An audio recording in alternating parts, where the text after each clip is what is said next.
Hello everyone, welcome to prep IAS में आप सबका स्वागत है। आज हम पढ़ने जा रहे हैं पॉलिटिकल लेक्चर में म्युनिसिपैलिटीज के बारे में। ऑलरेडी लोकल गवर्नमेंट्स में हमने पीआरआईज पढ़ लिया है।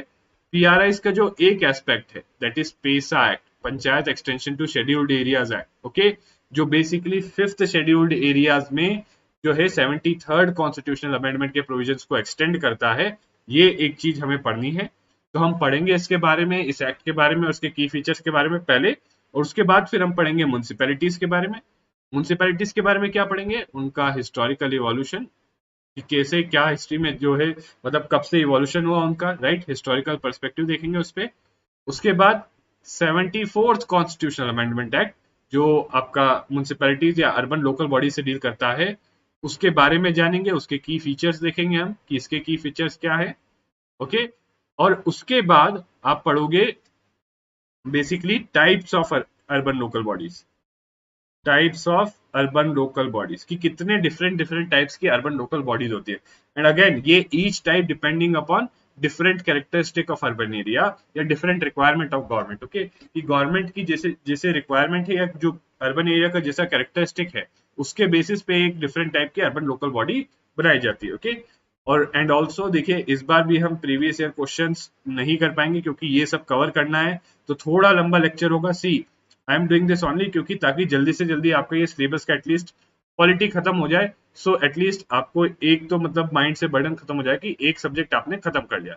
एंड जहां तक प्रीवियस ईयर क्वेश्चंस की बात है, ऑलरेडी हमने काफी क्वेश्चंस कर लिया है, अराउंड 30 क्वेश्चंस कर चुके हैं हम, 30 to 40 के अराउंड। और जो बचे हुए क्वेश्चंस है वो आगे कमिंग लेक्चर्स में कर लेंगे। एंड अगर उसके बाद भी कुछ बचता है तो डोंट वरी, एडिशनल लेक्चर्स लेके आपके वो वाले प्रीवियस ईयर क्वेश्चंस भी कर लेंगे, ओके। तो नाउ मूविंग ऑन, अगेन जो लोग हमारा ये लेक्चर अभी पहली बार देख रहे हैं, राइट, उनकी इंफॉर्मेशन के लिए ये प्रेप आईएएस ने 3 मंथ्स का completely free crash course launch किया है यूपीएससी प्रीलिम्स 2021 के लिए, ओके। एंड अगेन जो 2022 में भी दे रहे हैं वो भी इसको देख सकते हैं, it will only benefit them, okay, क्योंकि डेली आपको 1 घंटा सुबह 1 घंटा शाम देना है, राइट। उसमें आपको बहुत ही कॉम्प्रिहेंसिवली हम कवर करा रहे हैं पूरा प्रीलिम्स का सिलेबस, ओके।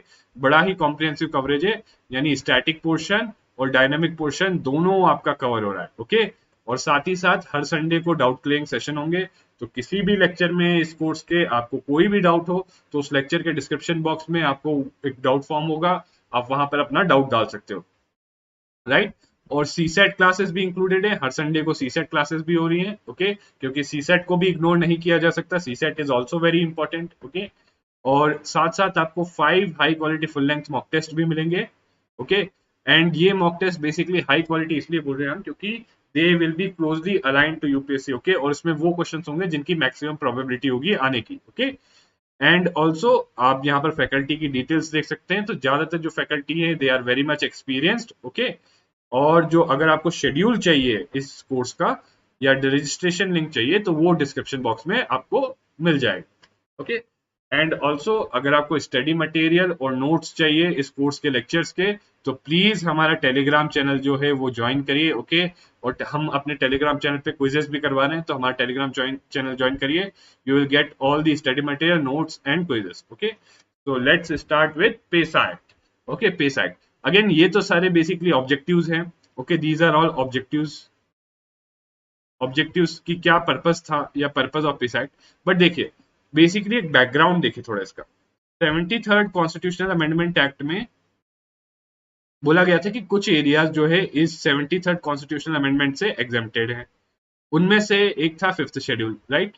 प्लीज आप चेक करना, जाके रिवाइज करना कि दूसरे एरियाज और कौन से। एक तो था फिफ्थ शेड्यूल, राइट। सो अब ये फिफ्थ शेड्यूल एरियाज को क्यों एग्जेम्प्ट किया गया था, क्योंकि इट वाज बिलीव्ड कि यहाँ पर जो ट्राइबल लोग रहते हैं, बिकॉज शेड्यूल्ड एरियाज में ट्राइबल लोग रहते हैं, तो उनके खुद के governance mechanism, the tribal people living in scheduled areas have their own local governance mechanism, okay. And अगर हम लोग 73rd कॉन्स्टिट्यूशनल अमेंडमेंट एक्ट उन पे इम्पोज कर देते तो ये उनके गवर्नेंस मैकेनिज्म को ओवरराइड कर देता, ओके। और this could have been cause for discontent, okay, या फिर उनकी जो ट्रेडिशंस, कस्टम्स, प्रैक्टिसेस है या कल्चर भी है, उनका जो कल्चर है उसको एडवर्सली इंपैक्ट करता। इसीलिए उसको क्या किया गया कि उनको उनको उनको एग्जेम्प्ट एरिया में डाल दिया गया, और एग्जेम्प्ट में डाल के क्या किया गया कि पार्लियामेंट को पावर दे दी गई, पार्लियामेंट को पावर दे दी गई कि parliament can then make a law to extend the provisions of 73rd Constitutional Amendment Act with some modifications to the scheduled areas, okay, to scheduled. तो उसी को फॉलो करते हुए पार्लियामेंट ने बनाया PESA act, okay. So this is to extend the provisions of 73rd constitutional amendment act to fifth scheduled areas. जो fifth scheduled areas है हमारे कॉन्स्टिट्यूशन में, उनके ऊपर ये पंचायती राज इंस्टीट्यूशन का 73rd कॉन्स्टिट्यूशनल अमेंडमेंट एक्ट के प्रोविजंस लागू करने के लिए ये पेसा एक्ट है. This PESA act is to extend the 73rd Constitutional Amendment Act provisions to 5th scheduled areas. And again, these will be extended with some modifications. अब why the need for modifications? ये modifications की क्यों जरूरत है? Basically, again, देखिए जो भी extension होगा, it should be in such a manner that it should not, undermine their local customs tradition. Okay? So जैसे भी extend करोगे आप PRIs, वो PRIs की body जो fifth scheduled areas में बनेगी, उसको जो लोकल कस्टम्स ट्रेडिशन है, उनका लोकल गवर्नेंस का मैकेनिज्म है ट्राइबल का फिफ्थ शेड्यूल एरियाज में, उसको अंडरमाइन नहीं करना चाहिए, उसके साथ हार्मनी में होना चाहिए. ओके, उसके अपोजिशन में नहीं होना चाहिए, उसको अंडरमाइन नहीं करना चाहिए. ओके, तो दैट्स व्हाई, और उसके लिए यही मॉडिफिकेशंस हैं. दीज आर दी मॉडिफिकेशंस जिसके ऊपर आपको क्वेश्चन आने की पॉसिबिलिटी, क्योंकि देखिए नॉर्मल चीजें तो आपको याद ही रहेगी 73rd की, बट क्या चेंजेस के साथ उनको फिफ्थ शेड्यूल में एरियाज में लाया गया है, उसी पे क्वेश्चन बनने की, ऐसी चीजों पे क्वेश्चन बनते हैं. ओके, नहीं तो नॉर्मल चीजें तो आपने पढ़ी रखी है कि 73rd अमेंडमेंट एक्ट को अगर सीधा ही कर देते तो दोबारा ये पढ़ने की जरूरत ही नहीं पड़ती, क्योंकि वही सारे प्रोविजंस होते. बट वो सारे प्रोविजंस तो है बट उसके में कुछ मॉडिफिकेशंस है, तो ये मॉडिफिकेशंस ध्यान से देखना बहुत ही जरूरी है. Okay, now it will provide self rule. Again जो लोकल सेल्फ गवर्नेंस की बात करते हैं, so it will provide local self governance for bulk of the tribal population. Okay, जो फिफ्थ शेड्यूल एरियाज में ट्राइबल पॉपुलेशन है, उनके लिए लोकल सेल्फ गवर्नेंस के इंस्टीट्यूशन.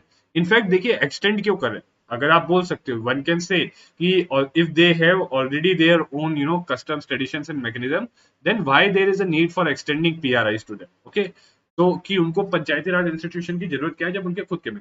देखिए पंचायती राज इंस्टीट्यूशंस PRIs इंश्योर कि देखिए ये एक डेवलपमेंटल बॉडीज है. Okay, development.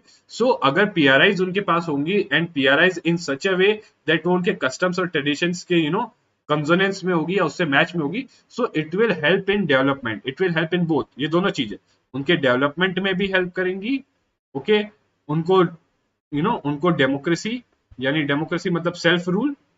ओके, प्लस उनके जो कस्टम्स ट्रेडिशन और कल्चर है उसको भी प्रोटेक्ट कर पाएंगे. सो ये सारे ऑब्जेक्टिव्स अचीव हो सकते हैं. ओके, तो that's why. And again village governance को नॉर्मली क्या कई बार देखा गया है कि इनफैक्ट कई बार विलेज गवर्नेंस में जो है कुछ लोग डोमिनेट करते हैं. सो अगर PRIs आ जाएंगे तो वहां पर पार्टिसिपेटरी डेमोक्रेसी आ जाएगी. और ग्राम सभा, आप सब जानते हो ग्राम सभा क्या है. सो ग्राम सभा के थ्रू ही पार्टिसिपेटरी डेमोक्रेसी आएगी, इनफैक्ट डायरेक्ट डेमोक्रेसी आ जाएगी, क्योंकि सब लोगों को डायरेक्टली पार्टिसिपेट करने का मौका मिलेगा. ओके, एंड ऑल्सो जो एडमिनिस्ट्रेटिव फ्रेमवर्क होगा अंडर दिस एक्ट, जो भी एडमिनिस्ट्रेटिव फ्रेमवर्क है, राइट, अंडर दिस एक्ट जो भी एडमिनिस्ट्रेटिव फ्रेमवर्क है, it should be consistent with the traditional practices. Okay, and also it will help in safeguarding and preserving the traditions. Okay, so ये PESA act इस वे में extend लाया गया है कि it will not only bring PRIs but it will also help in safeguarding and preserving traditions and customs of tribal communities, and it will also empower panchayats.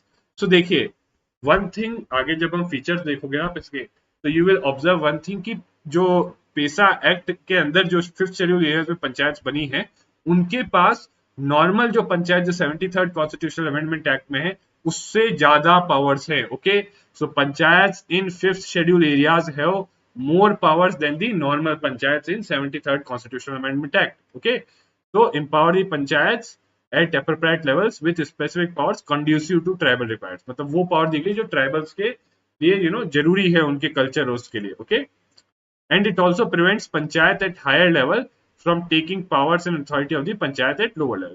तो आप सब जानते हो पंचायत एक डिस्ट्रिक्ट पे है, एक इंटरमीडिएट पे है, और एक जो आपकी पंचायत हो जाती है at village level.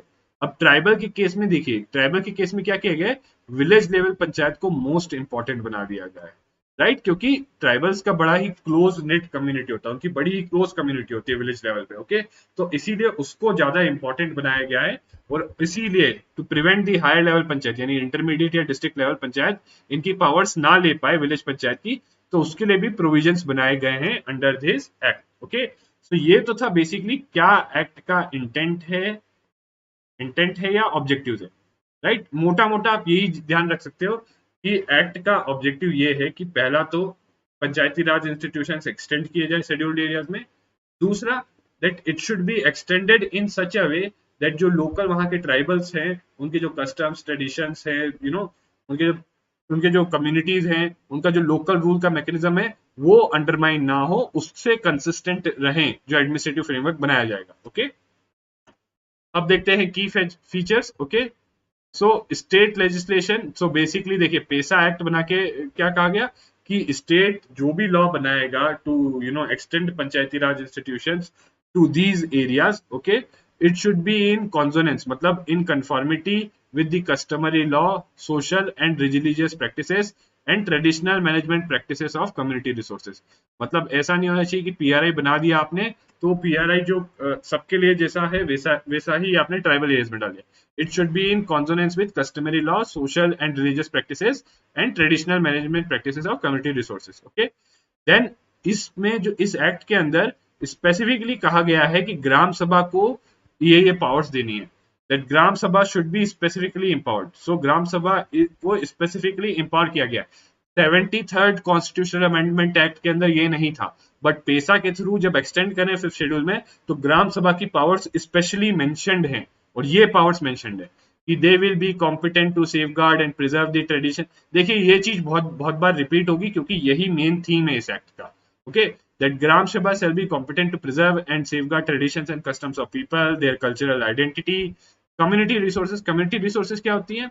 community resource जैसे फॉरेस्ट हो गया या पॉन्ड्स हो गया, ओके, या ऐसी ग्रेजिंग ग्राउंड्स हो गए जिसपे पूरी कम्युनिटी का राइट है, राइट। क्योंकि ट्राइबल्स में देखिए कई बार जो कई रिसोर्सेस होती है वो पूरी कम्युनिटी उस पे राइट होता है, ऐसा नहीं होता कि किसी इंडिविजुअल का राइट हो, पूरी कम्युनिटी का। तो ऐसी कम्युनिटी रिसोर्सेज को प्रोटेक्ट करने की पावर है ग्राम सभा के पास। Okay, and customary mode of dispute resolution, मतलब ट्राइबल्स का अपना खुद का कोई डिस्प्यूट होता है तो उनका खुद के भी कुछ कस्टमरी लॉज हैं, कुछ हैं जिसके अकॉर्डिंग डिस्प्यूट रिजोल्व किए जा सकते हैं। ओके, और approve plans and programs and projects for social economic development before they are taken up for implementation at panchayat by the panchayat at village level। तो अगर मान लीजिए किसी फिफ्थ शेड्यूल एरिया में कोई पंचायत विलेज लेवल पे कोई प्रोग्राम कर रहे हैं, राइट, फॉर डेवलपमेंट की, मान लीजिए कोई स्कीम इंट्रोड्यूस कर रहे हैं जिसमें लोगों को पैसा दिया है, तो वो प्रोग्राम का प्रोग्राम या प्रोजेक्ट जो है उसको अप्रूव होना चाहिए ग्राम सभा के थ्रू।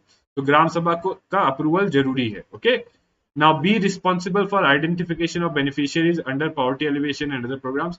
so बहुत सारे प्रोग्राम्स होते हैं उसमें किसको बेनिफिट मिलना चाहिए ये कौन डिटरमाइन करेगा? ग्राम सभा।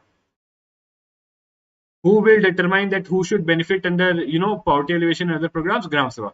इनफैक्ट ये चीज एक बार प्रीलिम्स में इस बेसिस पे क्वेश्चन भी आ चुका है पेसा एक्ट को ही लेके। ओके, पेसा एक्ट को लेके इसी पे क्वेश्चन आ चुका है आपका, तो प्लीज इन प्रोविजंस को ध्यान में रखिएगा। Okay, and panchayat at village level shall require to be obtained from gram sabha a certification of utilization of funds for above plans programs project। ये जो प्रोग्राम्स पहले अप्रूव किए ग्राम सभा ने, फिर देखिए कोई भी वेलफेयर के लिए प्रोग्राम या प्लान होगा या प्रोजेक्ट या आपकी स्कीम होगी, ओके, तो पहली चीज तो ग्राम सभा का अप्रूवल चाहिए। ओके, ग्राम सभा पहली चीज। दूसरी चीज, इसके बेनिफिशियरीज कौन कौन होंगे? ग्राम सभा डिसाइड करेगी, ग्राम सभा बेनिफिशियरीज डिसाइड करेगी। तीसरी चीज, इसके इम्प्लीमेंटेशन कौन करेगा? पंचायत। तो पंचायत इंप्लीमेंट करेगी, बट पंचायत को इंप्लीमेंट करके अल्टीमेटली ग्राम सभा से एक certificate of utilization of funds लेना होगा। ओके, मतलब अल्टीमेटली ग्राम सभा इसको एंड में भी देखेगी कि हाँ ये स्कीम जो है इसकी मॉनिटरिंग और इवेल्युएशन करेगी कि ये स्कीम कैसे की गई है। ओके, तो ये पावर्स स्पेसिफिकली ग्राम सभा को दी गई है। Okay, under the PESA act. Now reservation, so reservation की भी प्रोविजंस हैं कि राइट, सो अगेन जो शेड्यूल्ड ट्राइब है, शेड्यूल्ड ट्राइब के लिए reservation in proportion to their population होगा, but it will not be less than 50% of the total seats, right. और जो chairperson, so it should be written here reservation for scheduled tribe. Okay, so all chairperson seats at all levels of panchayat are reserved for scheduled tribe, right। so chairperson जो होंगे पंचायत के किसी भी level पे हो वो शेड्यूल्ड ट्राइब से ही होंगे, और जो वहां सीट्स होंगी that should be minimum 50% reservation होना चाहिए। ये किसके लिए? फिफ्थ शेड्यूल्ड एरियाज के लिए। Okay, also state government can nominate some scheduled tribes, okay, representatives of some scheduled tribes जिनको इंटरमीडिएट और डिस्ट्रिक्ट लेवल पे रिप्रेजेंटेशन नहीं मिली है, बट 1/10 मेंबर से ज्यादा नहीं हो सकते ऐसे nominated members. Okay, so these are the provision for reservation, right? अब now there are some powers and functions which are specific, इस बहुत ही स्पेसिफिक powers and functions जो ग्राम सभा या पंचायत को दी गई है इन शेड्यूल्ड एरिया। तो शेड्यूल्ड एरिया में ग्राम सभा और पंचायत को कुछ स्पेसिफिक पावर्स दी गई है। Okay, what are these powers? जैसे कि कभी भी लैंड एक्विजिशन हो रहा है किसी डेवलपमेंट प्रोजेक्ट के लिए, मान लीजिए कोई फैक्ट्री बन रही है, राइट? अब फिफ्थ शेड्यूल एरिया में पंचायत है तो वहां की पंचायत से कंसल्टेशन जरूरी है। ओके, तो ये पावर या तो ग्राम सभा को दी जा सकती है या पंचायत को। Okay, this is upon state legislature, state legislature के ऊपर कि वो पावर ये वाली ग्राम सभा को दे सकते हैं पंचायत को, बट ये वाली जो पावर्स है ये ग्राम सभा के पास ही है। ओके, ये ग्राम सभा को ही देनी है स्टेट लेजिस्लेचर को। ओके, तो अगर लैंड एक्विजिशन हो रहा है डेवलपमेंट प्रोजेक्ट्स के लिए तो they should be consulted. Then planning and management of minor water bodies का फंक्शन भी पंचायत या ग्राम सभा को दिया गया है। ग्रांटिंग प्रोस्पेक्टिंग लाइसेंस, प्रोस्पेक्टिंग मतलब टू फाइंड कि कहीं, और mining lease for minor minerals, तो माइनर मिनरल्स का प्रोस्पेक्टिंग लाइसेंस या माइनिंग लीज देना है तो ये भी पंचायत देंगी। ओके, और concession for exploitation of minor minerals by auction तो ये भी पंचायत देंगी। ओके, ये भी पंचायत देंगी, ये भी पंचायत देंगी। Again this could be panchayat at any level, right? या डिस्ट्रिक्ट लेवल हो सकती है, इंटरमीडिएट लेवल हो सकती है, विलेज लेवल, जिस भी लेवल को देना है वो जो डिटरमाइन करेगी, स्टेट का जो लेजिस्लेशन होगा इन एरियाज में एक्सटेंड करने के लिए वो डिटरमाइन करेगा। ओके, देन ये कुछ और पावर्स हैं, you could see these powers here. Okay, so power to enforce prohibition or to regulate or restrict consumption of intoxicant, ownership of minor forest produce किसकी होगी, ये भी पंचायत डिसाइड करेगी। power to prevent alienation of land in scheduled areas and to take appropriate action to restore unlawfully alienated land. Okay, power to manage village markets, power to exercise control over money lending, village markets, ये please ये सब याद रखिए, money lending, village markets, right? आपका minor forest produce, prohibition, okay, alienation of land को prevent करना, okay, and control over institutions and functionaries of social sector, okay, and control local plans and resource. तो ये सब चीजें जो power है ये ग्राम सभा या पंचायत ऑफ एप्रोप्रिएट लेवल को दी गई हैं। ओके, सो ये हमारा पेसा एक्ट हो गया। ओके, और दो लास्ट के दो प्रोविजंस क्या हैं? That obviously there should be, जो भी स्टेट लेजिस्लेचर उसमें सेफगार्ड होने चाहिए ताकि जो है लोअर लेवल के पंचायत या वो है ग्राम सभा, उसकी power higher level of panchayat नहीं ले सके। Okay, and for district level panchayat के लिए एक गाइडलाइन या रिकमेंडेशन टाइप्स का बोल सकते हो, गाइडलाइन दे रखी है पेसा एक्ट में कि जो स्टेट है उसको डिस्ट्रिक्ट लेवल पंचायत को should be organized in the form of administrative setup of sixth schedule. तो आपने देखा था, पढ़ा था ना, सिक्स्थ शेड्यूल में पूरा एडमिनिस्ट्रेटिव सेटअप दिया हुआ था, राइट? उसी टाइप का एडमिनिस्ट्रेटिव सेटअप जो है डिस्ट्रिक्ट लेवल पंचायत का होना चाहिए अंडर पेसा एक्ट। ओके, अब आ जाते हैं हम म्युनिसिपैलिटीज पे। नाउ अर्बन लोकल बॉडीज या म्युनिसिपैलिटीज पढ़ रहे हैं। ओके, एंड अगेन इसमें पहले हिस्टोरिकल पर्सपेक्टिव देखते हैं। What is the historical perspective, कब ओरिजिन हुआ, कैसे कैसे कैसे म्युनिसिपल बॉडीज बड़ी। ओके, तो 1688 में फर्स्ट म्युनिसिपल कॉर्पोरेशन बनी थी मद्रास में। तो please remember an important fact, okay, इसको ध्यान में रखिए कि फर्स्ट म्युनिसिपल कॉर्पोरेशन कब बनी थी? 1688, इन वेयर? इन मद्रास। उसके बाद 1726 में कलकत्ता और बॉम्बे में बनी, राइट? उसके बाद आया मेयोज रिजोल्यूशन ऑन फाइनेंशियल डिसेंट्रलाइजेशन। अगर आपने हिस्ट्री पढ़ा होगा तो आई होप आपने पढ़ा होगा, राइट? सो बेसिकली कुछ नहीं था, it was all about decentralization of finance. कि बेसिकली क्या किया गया कि कुछ फंक्शंस जो लोकल फंक्शंस थे जैसे एजुकेशन या सैनिटेशन वगैरह, ये सब ये लोकल बॉडीज को डिसेंट्रलाइज कर दिया गया, और लोकल बॉडीज को फाइनेंस भी डिसेंट्रलाइज कर दिया कि वो खुद ही टैक्स वैक्स इंपोज करके वो खुद ही से ये चीजें मैनेज करें। ओके, सो ये था Mayo's resolution of financial decentralisation. Again आप अगर हिस्ट्री पढ़ोगे या स्पेक्ट्रम पढ़ी होगी आपने तो वहां पे आप इसको डिटेल में समझ पाओगे। ओके, फिर आता है Ripon's resolution. Right, it is Magna Carta of local self government. Again इसको मैग्ना कार्टा क्यों बोलते हैं? देखिए, रिपन्स रिजोल्यूशन से पहले जितना भी लोकल बॉडीज पे हुआ था, सबने कहा था कि local bodies are only for administrative purpose, okay, सिर्फ एडमिनिस्ट्रेशन के लिए, राइट, सिर्फ एडमिनिस्ट्रेटिव कन्वीनियंस के। बट रिपन ने क्या कहा कि नहीं, they should also be for political purpose, okay, political purpose, right. और लोगों को जो है उसमें जो है इलेक्टेड मेंबर्स जो होंगे, लोग होंगे, वो इन्वॉल्व होंगे, ओके, और वो ज्यादा से ज्यादा जो है इलेक्टेड जो मेंबर्स हैं उनको ट्रेन किया जाएगा गवर्नेंस में, okay, through these bodies. That's why, मतलब ये एक तरीके से in a true sense Ripon's resolution wanted to create a local self government, okay, but in reality ये इतने अच्छे से इंप्लीमेंट नहीं हो पाया। Again that is something that you will read in history, okay. अगला है royal commission on decentralisation, also known as Hobhouse commission. Please ये नेम याद रखिए, very important, keep this name in mind, okay. Hobhouse commission, okay. हब ऐसा आ सकता है आपको कि which of the following commissions dealt with decentralization, right.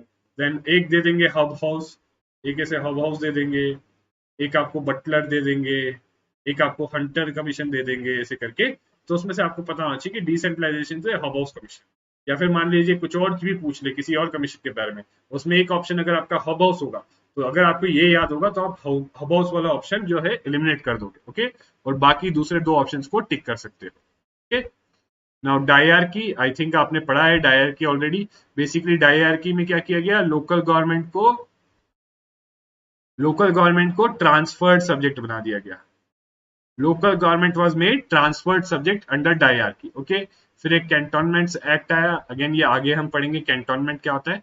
Basically ऐसे एरियाज जहां मिलिट्री का प्रेजेंस है, जहां मिलिट्री परमानेंटली स्टेशनड है, तो वहां पर कुछ सिविलियन पॉपुलेशन भी होती है। तो उस सिविलियन पॉपुलेशन का जो गवर्नेंस के लिए, राइट, क्या क्या होगा, कैंटोनमेंट बोर्ड्स बनते हैं, और वो अंडर दिस कैंटोनमेंट एक्ट बनते हैं, ओके। फिर आया provincial autonomy, right, government of India act 1935 के थ्रू। अगेन प्रोविंशियल ऑटोनॉमी में अगेन जो है local government was made a state subject, okay, state subject, right. Again एक और चीज मैं बताना चाहूंगा, करेंटली इन आवर कॉन्स्टिट्यूशन जो है लोकल गवर्नमेंट की जब तक बात आती है, local government it is a state subject, state subject यानी स्टेट लिस्ट में। सो लोकल गवर्नमेंट जो हमारा है स्टेट लिस्ट में है, ओके। नाउ अब हम कुछ की फीचर्स देखते हैं 74th अमेंडमेंट एक्ट के, राइट। की features, so again please remember 243P to ZG, पहला था 243 से 243O तक, राइट, ओ तक। फिर अब हो गया आपका 243P 243ZG, okay. And part 9A, वो 9 था, ये पार्ट 9A है, okay. And it gives constitutional status to municipalities, यानी म्युनिसिपैलिटीज अब बनाना इज कंपल्सरी, मैंडेटरी और a justiciable provision, okay. So हर स्टेट को म्युनिसिपैलिटी बनानी होगी, okay, and that too in conformity with this act. इस एक्ट के according, 74th constitutional amendment act के अकॉर्डिंग उनको जो है म्युनिसिपैलिटीज क्रिएट करनी। नाउ अब ये चीज समझिए, this is very important aspect. देखिए तीन टाइप की municipality, so 74th constitutional amendment act तीन टाइप की म्युनिसिपैलिटीज का प्रोवाइड करता है, राइट। एक हो गया आपका nagar panchayat, right, that is for transitional area, मतलब एक एरिया जो रूरल से अर्बन में ट्रांजिशन कर रहा हो। एक हो गया आपका municipal council, that is for smaller urban area. एक हो गया municipal corporation, that is for large urban area. Now here is an important point, this is not this is not in hierarchy, यानी जैसे आपने पंचायत के केस में क्या देखा था, what you had seen in the case of panchayat में क्या था, आपका डिस्ट्रिक्ट सबसे ऊपर था, okay.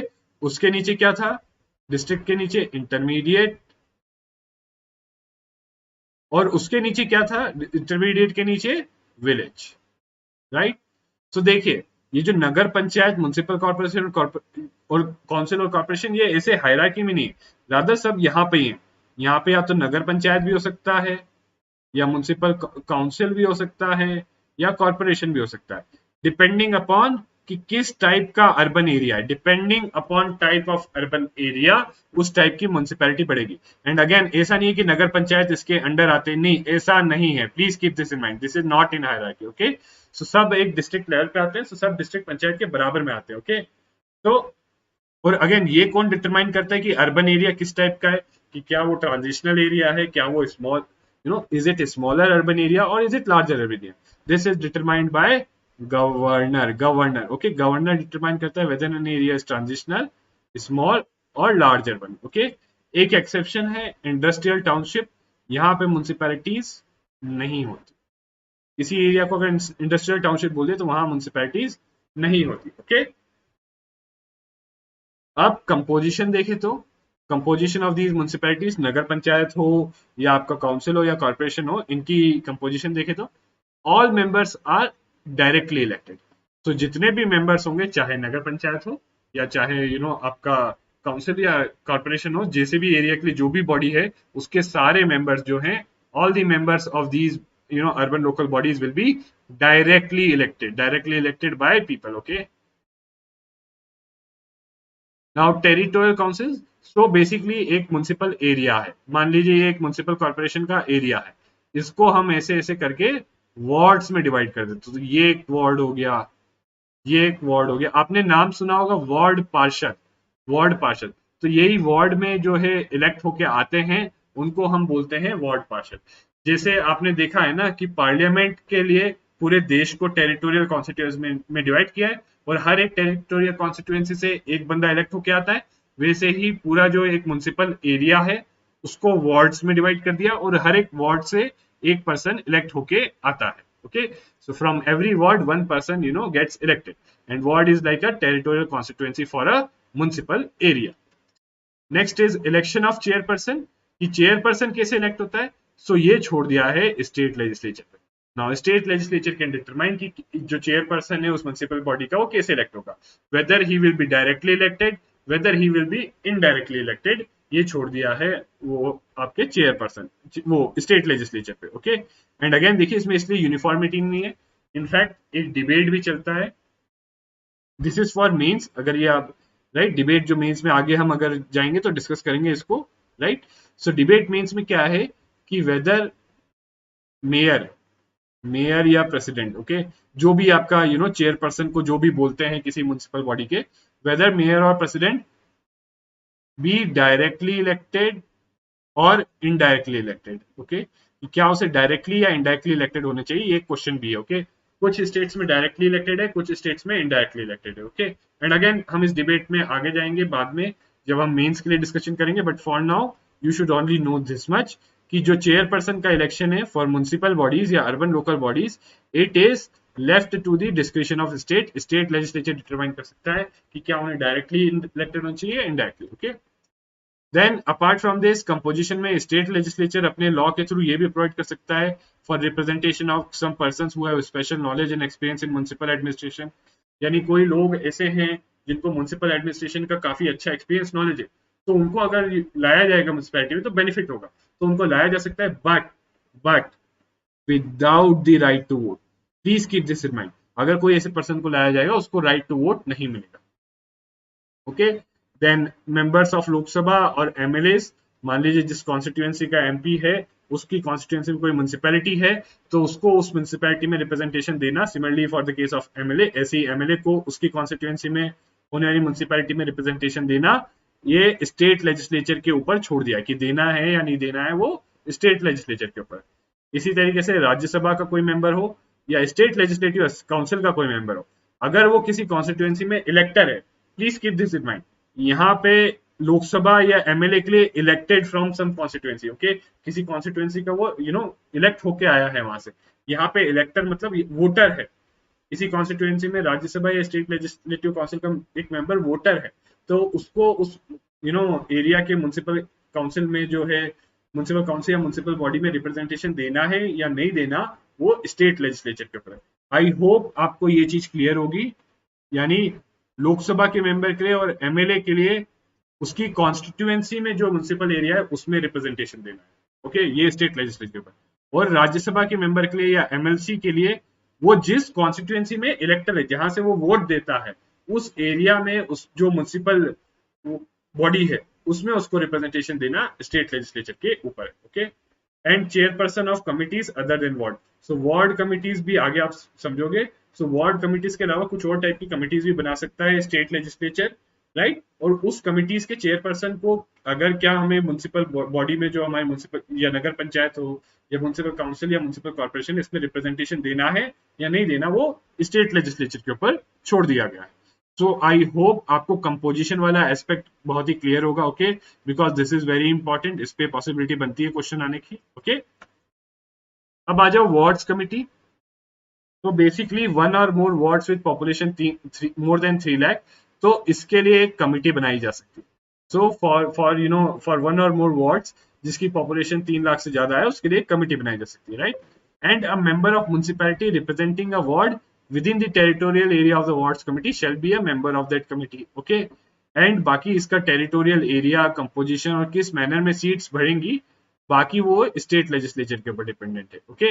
And also one more thing, जो मान लीजिए किसी वार्ड मान लीजिए किसी वार्ड के ऊपर वार्ड कमेटी बनाई गई है, राइट। ये लीजिए एक ही वार्ड है, ये एक वार्ड है, इसकी 3 लाख से ज्यादा पॉपुलेशन, तो इसके लिए हमने बनाई एक वार्ड कमेटी, राइट। अब ये वार्ड कमेटी तो इधर का जो वार्ड पार्षद होगा, जो इलेक्ट होके आया होगा, he will head the committee, okay, he will head the committee, okay. बाकी apart from this other committees can be made by state legislature. और देखिए ये वार्ड कमिटीज कितने टेरिटोरियल एरिया के लिए होंगी, इनकी कंपोजिशन क्या होगी, और किस मैनर में वार्ड कमिटी में मतलब एक के अलावा दूसरे और भी मेंबर्स होंगे, तो वो दूसरे एक मेंबर तो कौन आएगा, वही जो म्युनिसिपैलिटी का मेंबर है उस वार्ड में, जो उस वार्ड से जो म्युनिसिपैलिटी का मेंबर है वो तो आएगा ही आएगा, बट बाकी दूसरे मेंबर्स कैसे आएंगे वो स्टेट लेजिस्लेचर के ऊपर छोड़ दिया गया है। Reservation of seats somewhat similar, right, SC ST के लिए in proportion to their population, and again it will be basis rotational basis पे होगा, okay. And also similarly women के लिए not less than 1/3 including SC ST also on rotational basis, okay. The state legislature, जहां तक अब जो है reservation for office of chairperson की बात आती है, यहां पर अब इसको छोड़ दिया गया है स्टेट लेजिस्लेचर के ऊपर। तो स्टेट लेजिस्लेचर के ऊपर छोड़ दिया गया है कि किस तरीके से जो है ऑफिस ऑफ चेयरपर्सन, मतलब हर म्युनिसिपैलिटी का एक चेयरपर्सन हो, तो वो ऑफिस को रिजर्व करना कैसे करना है, राइट, वो स्टेट लेजिस्लेचर के ऊपर छोड़ दिया गया है for SC ST and women, okay. And state legislature can make reservation for backward classes, right. State legislature backward classes के लिए भी रिजर्वेशन कर सकता है, okay. This is somewhat similar to जो प्रोविजन जो जो आपका PRIs के लिए था, ओके। इनफैक्ट अब देखोगे तो काफी कुछ प्रोविजन आएंगे जो PRIs के सिमिलर हैं, ओके। नाउ ड्यूरेशन, ये भी थोड़ा बहुत सिमिलर है PRIs के, ओके। ड्यूरेशन 5 इयर्स है, राइट, नॉर्मल ड्यूरेशन 5 इयर्स है, बट 5 साल से पहले भी डिसॉल्व हो सकती है। और अगर 5 साल से पहले डिसॉल्व हो गई तो उसके बाद जो इलेक्ट होने के बाद जो नई म्युनिसिपैलिटी आएगी वो बस रिमाइंडर पीरियड के लिए कंटिन्यू करेगी। तो अगेन इधर लू तो मैं से M1 म्युनिसिपैलिटी थी, ये 3 साल चली और 3 इयर्स चली और डिसॉल्व हो गई, फिर इसके बाद इलेक्शन हुए और M2 नई म्युनिसिपैलिटी बनी, तो इसको 2 साल का ही टर्म मिलेगा, इसका टर्म बस ड्यूरेशन 2 साल का ही होगा। So I hope this is clear, okay. And then dissolve करने से पहले ना दो कंडीशंस दे रखी, किसी भी म्युनिसिपैलिटी को डिसॉल्व करने से पहले ये 2 कंडीशंस जो है जरूरी है, ओके। पहली चीज तो डिसॉल्व करने से पहले उनको एक अपॉर्चुनिटी दी जाए, reasonable opportunity of being heard. और दूसरा, ऐसा नहीं हो सकता कि एक एक्ट के अंदर अब हमने 5 साल की म्युनिसिपैलिटी बनाई, अब जिस एक्ट के अंदर म्युनिसिपैलिटी बनाई है हमने स्टेट लेजिस्लेचर का, आगे जाके उसको अमेंड करके उस 5 साल को 3 साल कर दे, तो ऐसा नहीं किया जा सकता, okay. This can not be done until unless जो उसकी टर्म है 5 साल की वो एक्सपायर हो जाए और फिर आप नया लॉ लाओ, okay. Disqualifications, it is same as PRI, okay, same as PRI, right। अगर कोई भी स्टेट लेजिस्लेचर लॉ है फॉर स्टेट लेजिस्लेचर इलेक्शंस, उसके अंदर जो डिस्क्वालिफिकेशन है वही यहाँ पर अप्लाई करती हैं। Similarly any law made by state legislature जो है वो भी यहाँ अप्लाई करती है। And again minimum age is 25 and not 21, sorry, minimum age 21 and not 25। सो इस ग्राउंड पे नहीं डिस्क्वालीफाई किया जा सकता किसी पर्सन को कि अगर वो 25 से कम है, if he is more than 21 years of age. और ऐसा क्यों है, क्योंकि देखिए स्टेट लेजिस्लेचर में क्या डिस्क्वालिफिकेशन है कि 25 से कम होगा तो 1 पर्सन विल बी डिस्क्वालिफाइड। सो इसी को एक्सेप्शन क्रिएट करने के लिए ये वाला प्रोविजन डाला गया अलग से, okay. I hope this is clear. State election commission, same provision, okay. जो स्टेट इलेक्शन कमीशन PRI के कराता है वही ULB के इलेक्शंस कराता है। Powers and functions may be, it is almost same as PRI, okay, to enable them to function as institutions of self-government. Preparation and implementation of plans for economic development and social justice, और 12th schedule में जो 18 items हैं उसके अंदर जो function है वो devolve करना। अगेन दिस इज वॉलंटरी, मतलब ये स्टेट लेजिस्लेचर के डिस्क्रिप्शन पे छोड़ दिया गया है। Okay, finances again same as PRI, right, panchayati raj institution के सिमिलर ही है कि फाइनेंसेस में भी यही सब जो सेम चीजें पीआरआई के लिए थे। And again this is description of state legislature, state legislature अपने हिसाब से जो भी फाइनेंसेस डिवॉल्व करना है वो कर सकता है। ओके, इसके अलावा फाइनेंस कमीशन के प्रोविजंस पीआरआई जैसे हैं, ऑडिट ऑफ अकाउंट्स भी स्टेट लेजिस्लेचर जैसे बनाता है वैसे ही होगा, application of UT same as PRI की you know it is applicable to UTs, but president इसको मॉडिफिकेशंस कर सकता है इसमें। ओके, exempted areas are also same as PRI, right? Same जो areas PRI से exempt है वो इससे भी exempt है। Okay, and bar to the interference of the court in electoral matters, this is also same as PRI, मतलब जो provisions PRI के लिए हैं वही provisions इसके लिए हैं। Okay, अब आ जाइए, ये ज्यादा इंपॉर्टेंट है regarding district planning committee. Okay, this is very important. District planning committee ये एक डिफरेंट प्रोविजन है इसमें। ओके, डिफरेंट क्या मतलब, एक प्रोविजन दोनों के लिए है, पूरे अर्बन लोकल गवर्नेंस के लिए। ओके, सो ये डिस्ट्रिक्ट लेवल पे बनाई जाती है committee. Okay, these district planning committees are made at district level and they consolidate the plans, मतलब जो पंचायत आपकी और म्युनिसिपैलिटीज, आपने देखा है हर कोई प्लान, हर किसी को क्या हमने कहा था कि फंक्शन क्या दे रहे हैं, हर किसी को पंचायत हो या म्युनिसिपैलिटी सबको फंक्शन क्या दे रहे हैं हम, that preparation and implementation of plans for social justice and economic development. Okay, तो हर पंचायत और हर म्युनिसिपैलिटी ये प्लान बनाएगा, राइट। अभी इन सारे प्लान को कंसोलिडेट करने के लिए ये बॉडी है डिस्ट्रिक्ट प्लानिंग कमिटी। तो district planning committee is a body to consolidate the plans by panchayat and municipalities in a district. तो एक डिस्ट्रिक्ट में जितनी भी पंचायत और म्युनिसिपैलिटीज हैं उन्होंने जो भी प्लान्स बनाए हैं उन प्लान्स को कंसोलिडेट करने का काम जो है वो है डिस्ट्रिक्ट प्लानिंग कमिटी का। फिर उनको कंसोलिडेट करके क्या करेगी ये, it will prepare a draft development plan, right. So सारे जो पंचायत और म्युनिसिपैलिटीज के प्लान्स को कंसोलिडेट करके एक draft development plan for district as a whole it will prepare. Okay, बाकी स्टेट लेजिस्लेचर डिटरमाइन करता है कि ये डीपीसी की कंपोजिशन क्या रहे, किस मैनर का इलेक्शन रहे, इसके मेंबर्स कैसे इलेक्ट हो डीपीसी के, चेयरपर्सन कैसे इलेक्ट हो के डीपीसी का, और ये डीपीसी जो district planning committee, okay DPC district planning committee के फंक्शंस क्या हो, एग्जैक्टली फंक्शंस क्या हो, वो जो है स्टेट लेजिस्लेचर पे छोड़ दिया गया, राइट। बट कुछ मिनिमम रिक्वायरमेंट्स हैं, some these are some minimum requirements under the 74th constitutional amendment act, कि इतना तो मिनिमम स्टेट को अपने लॉ में करना ही है। Okay, for these DPCs, okay, that 4/5 of these members of DPC यानी district planning committee will be elected. 4/5 member जो डीपीसी के हैं वो इलेक्टेड होंगे। ओके, एंड अगेन इलेक्टेड कहां से और कैसे elected, they will be elected by the elected members, right. कैसे इलेक्ट किया जाएगा, सी मैनर ऑफ इलेक्शन तो डिटरमाइन कौन करेगा, state legislature, but 4/5 members elected ही होने चाहिए and they would be elected by the members of district panchayat and municipalities from among themselves.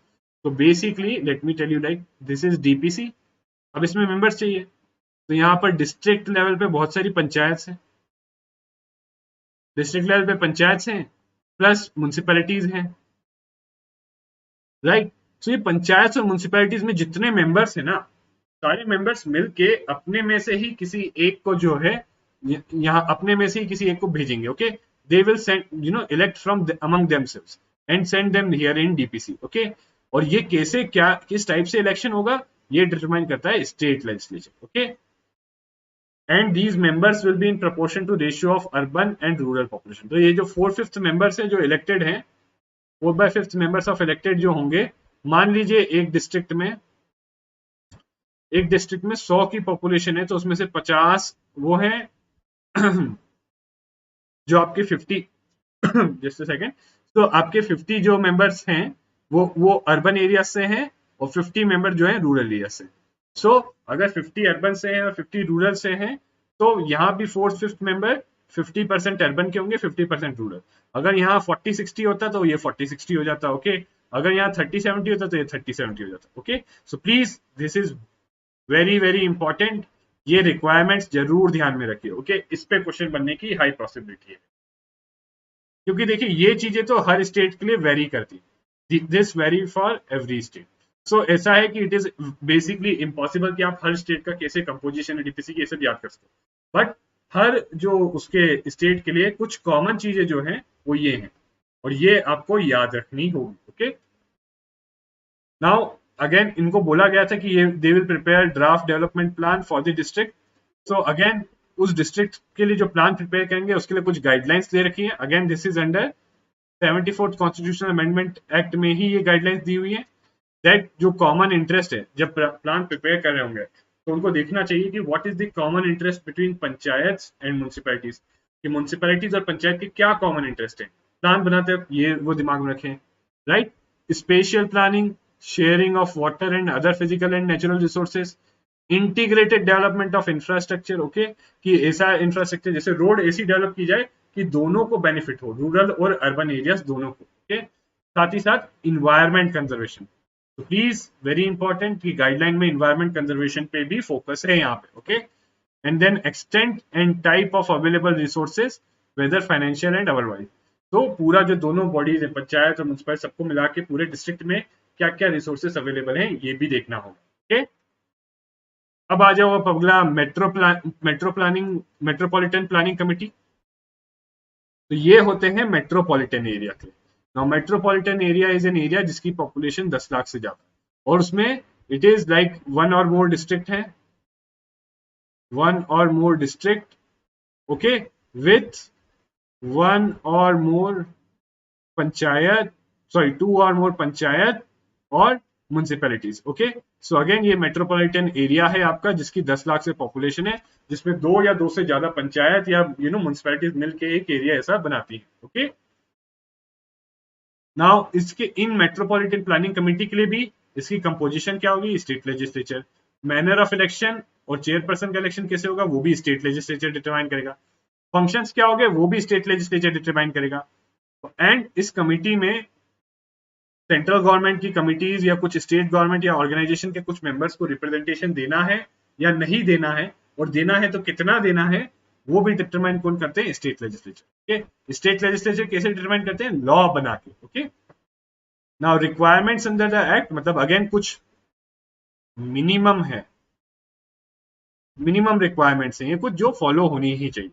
That 2/3, वहां क्या था 4/5, यहाँ पे 2/3 member should be elected, and again this is same that they will be elected by the elected members of district panchayat and municipalities from among themselves, and these members will be in proportion to the ratio of urban and rural population. These two are same, बस यही difference है कि 2/3 member जो होंगे elected होंगे। Okay, again ये पूरी guidelines है। राइट, अगेन ये मेट्रोपॉलिटन प्लानिंग कमेटी का भी एम क्या है, इसका भी फंक्शन क्या है, इसको भी ड्राफ्ट डेवलपमेंट प्लान बनाना है। जब ड्राफ्ट डेवलपमेंट प्लान बनाएंगे तो उसके लिए पूरी गाइडलाइंस है ये कि plans prepared by the municipalities और पंचायत फॉर मेट्रोपॉलिटन एरिया का कंसोलिडेशन करें। ओके, कंसोलिडेशन करके मतलब उसको कंसिडरेशन में लेके पूरा प्लान बनाए। ओके, मेट्रोपॉलिटन एरिया के लिए। Right, so it is not district, we should say metropolitan area. So metropolitan area के लिए जो प्लान बनाएगी उसके लिए guidelines. Okay, common interest, special planning, integrated development of infrastructure, environmental conservation, and these are 2 new guidelines that overall objectives and priorities set by the government of India and government of state। तो government of India, क्योंकि देखिए अब ये आप सोचेंगे कि अलग यहाँ पर क्यों रखा और डिस्ट्रिक्ट प्लानिंग कर, क्योंकि देखिए metropolitan area are very important, तो इनका इम्पैक्ट जो है कुछ भी यहाँ पर होता है उसका इम्पैक्ट जो है पूरे स्टेट पे पड़ता है, इसलिए स्टेट या गवर्नमेंट ऑफ इंडिया की जो प्रायोरिटीज है उसको ये जब प्लान बनाएंगी तो उसको भी ये कंसिडर करते हुए प्लान बनाए। ओके, एंड देन ये रिसोर्सेज का रिलेटेड है कि इनके पास क्या रिसोर्सेज होंगे in terms of investment made in the metropolitan area by agencies of government of India and government of state and other resources. Right, so देखिए इन्वेस्टमेंट क्या government of India government of state करती है, plus साथ में दूसरी क्या resources है उन सबको कंसीडर करते हुए इसको प्लान बनाना है। ओके, अब आ जाते हैं types of urban government, types of urban governments. Okay, सबसे पहली म्युनिसिपल कॉर्पोरेशन। राइट, सो म्युनिसिपल कॉर्पोरेशन अगेन आपने पहले ही देखा था, this is for big cities. Okay, बड़े एरियाज जो बड़ी अर्बन एरियाज होते हैं उनके लिए म्युनिसिपल कॉर्पोरेशन होता है, जैसे न्यू अगर आप दिल्ली में रहने वाले तो न्यू दिल्ली में न्यू दिल्ली म्युनिसिपल कॉर्पोरेशन, या जैसे मुंबई में आपका बृहद म्युनिसिपल कॉर्पोरेशन करके है, राइट। सो मुंबई में आपका म्युनिसिपल, ऐसी बड़ी सिटीज के लिए जो है, बिग सिटीज के लिए we have municipal corporation, okay. And they are statutory, statutory मतलब क्रिएटेड बाय लॉ। और लॉ कैसे, या तो एक कॉमन लॉ के थ्रू सारे स्टेट की म्युनिसिपल कॉर्पोरेशन बन सकती है, या एक सेपरेट लॉ ही हो सकता है एक म्युनिसिपल कॉर्पोरेशन के, ओके।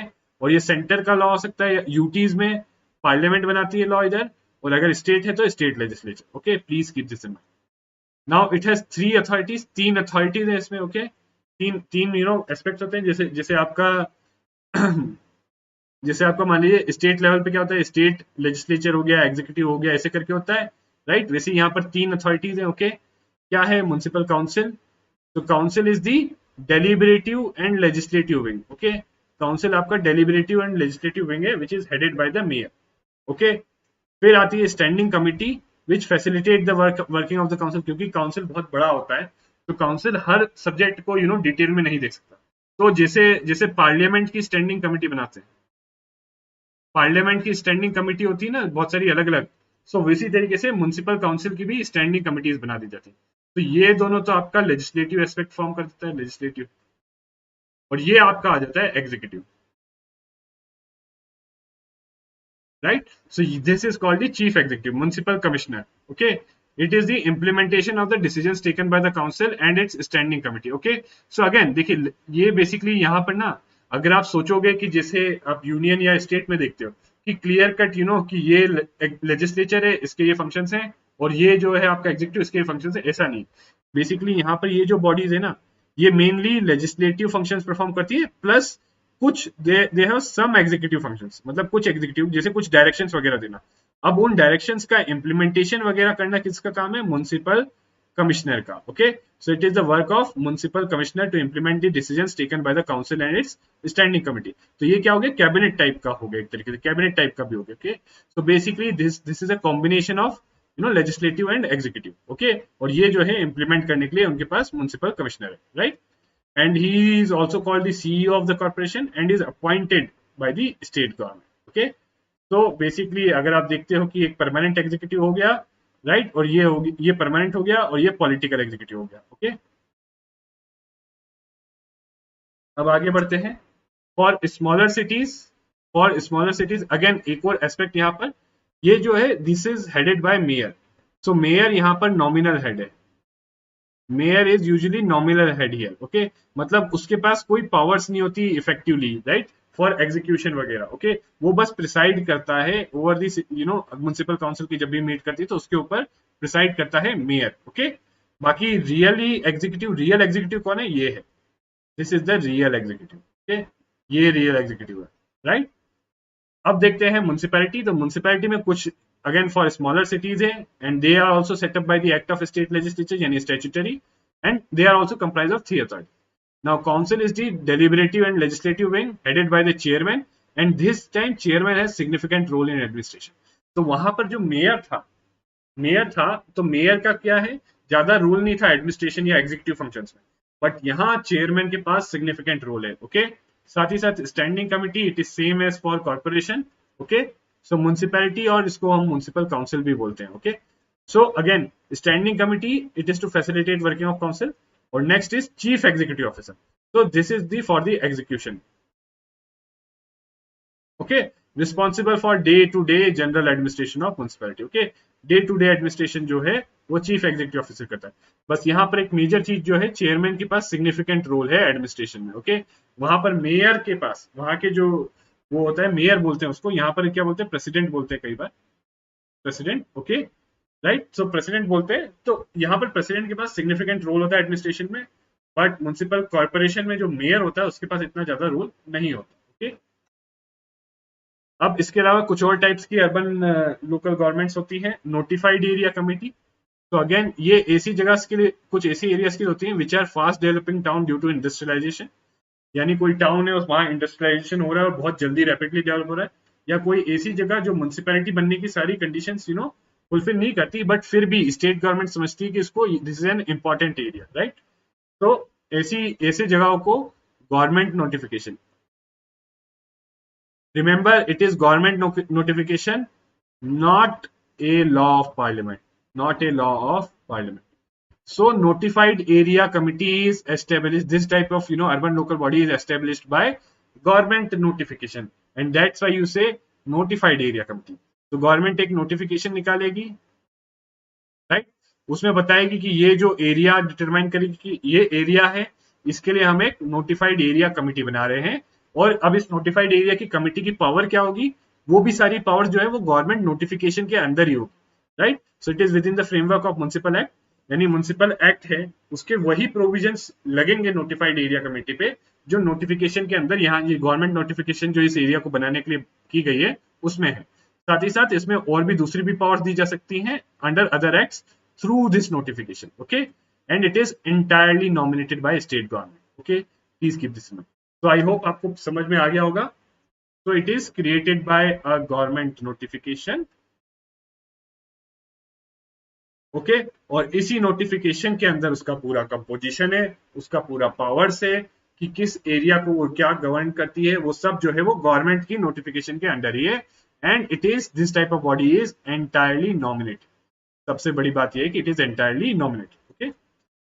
अगला आ जाता है town area committee for administration of small town, छोटे टाउन जो होते हैं, okay. And semi municipal authority, it is a semi municipal, okay, it is not fully municipal, it is semi municipal and is interested with limited number of civic functions, okay, so semi municipal इसलिए कह रहे हैं कि limited number of functions दिए जाते हैं, right। and please इसके लिए ये सबसे important चीज है जो आप दिमाग में रखिए, that this is created by a separate act of state legislature, okay, so this is created by a separate act of state legislature, और जो इसके composition, functions और other methods जो हैं वो जो state legislature में होंगे वही होंगे, okay। तो इसके लिए बस आपको यही ध्यान में रखना है कि it is for small town created by separate act of state legislature. अगला आ जाइए टाउनशिप, और जो हमने शुरू में कहा था इंडस्ट्रियल टाउनशिप, ओके। तो मान लीजिए कोई लार्ज पब्लिक सेक्टर एंटरप्राइज है, कोई बड़ा सा स्टील प्लांट है, उसको जैसे भिलाई स्टील प्लांट वगैरह हो गया, तो वहां पर जो एम्प्लॉइज वर्क करते हैं उनकी फैमिलीज वगैरह भी आसपास ही रहती, तो उस एरिया के उस एरिया में उनकी फैमिलीज को सिविक एमिनिटीज वगैरह प्रोवाइड करने के लिए एक टाउनशिप क्रिएट की जाती है। ये लार्ज पब्लिक सेक्टर एंटरप्राइज एक टाउनशिप क्रिएट कर सकता है, ओके, कि ये प्लांट है, इसके आसपास के एरिया में जो प्लांट में वर्कर्स हैं वो सब रह रहे हैं, तो अब इनको जो है बेसिक सिविक एमिनिटीज, अब सिविक एमिनिटीज क्या हो गई कि इलेक्ट्रिसिटी हो गया, वाटर हो गया, ओके, रोड्स वगैरह ये सब जो बेसिक है, सैनिटेशन हो गया, ये सब प्रोवाइड करने के लिए ये जो प्लांट है ये टाउनशिप क्रिएट कर सकता है, राइट। सो और इसका पब्लिक सेक्टर एंटरप्राइज जो क्रिएट करता है township, it appoints the administrator, इसका एडमिनिस्ट्रेटर वही अपॉइंट करता है पब्लिक सेक्टर एंटरप्राइज जो ये टाउनशिप क्रिएट करता है, and it has no elected members, okay. Next is port trust, so port से ही पोर्ट्स के आसपास, सो पोर्ट है, पोर्ट के आसपास का एरिया है, वहां पर लोग रहते हैं, तो उस एरिया को मैनेज और protect the ports and to provide the civic amenities, so दोनों चीजें, पोर्ट्स को मैनेज करना और प्रोटेक्ट करना और सिविक एमिनिटीज प्रोवाइड करने के लिए ये जो है आपका पोर्ट ट्रस्ट क्रिएट किए जाते हैं, okay, these are created and these are created by an act of parliament, very important, okay, keep this in mind, and they contain both elected and nominated members, okay, and chairman is normally an official, so इसका chairman जो होता है वो official होता है, okay.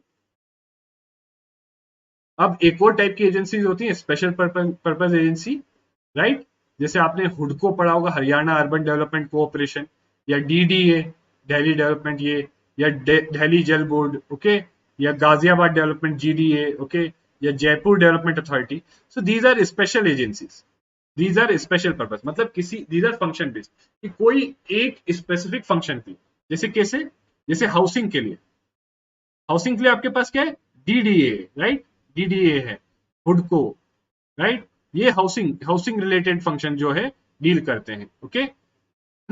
ऐसे ही water supply, तो water supply के लिए दिल्ली में क्या है, दिल्ली जल बोर्ड, ओके, ऐसी दूसरी जगह भी ऐसी बॉडीज होती है, ओके। सो वाटर सप्लाई क्या आपके पास दिल्ली में दिल्ली जल बोर्ड है, so it is a function based.